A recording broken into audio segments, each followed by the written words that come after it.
We will start with the first example, reacting chlorine with potassium bromide solution. The reaction will occur between chlorine, Cl, and potassium bromide solution. If you add a chlorine solution to colorless potassium bromide solution, the solution becomes orange as a bromine is formed. So if a chlorine solution reacts with colorless potassium bromide solution, it will produce a bromine as orange color. This is the flask that contains the bromine, and the equation is in this form.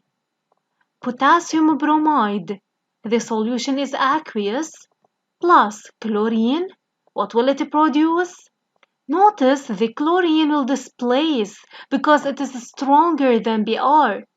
If you look here in the reactivity series, it is stronger than Br. So it will take the place of Br and leave it alone outside. Thus, the products are potassium chloride plus bromine. And this aqueous bromine is colored orange. So this is the equation that formed from the reaction between chlorine and potassium bromide.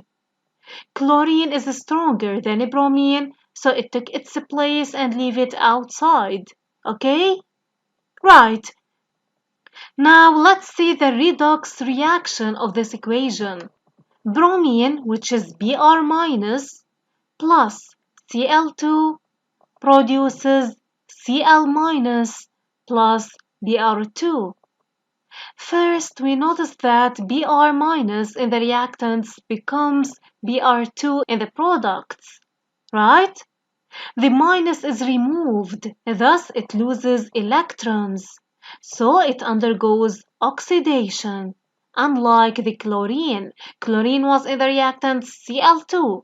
It becomes Cl minus in the product, and since it becomes with minus charge, thus it gains electrons, so it undergoes reduction.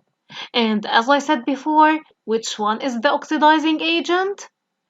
It's the one which undergoes reduction. So chlorine is the oxidizing agent.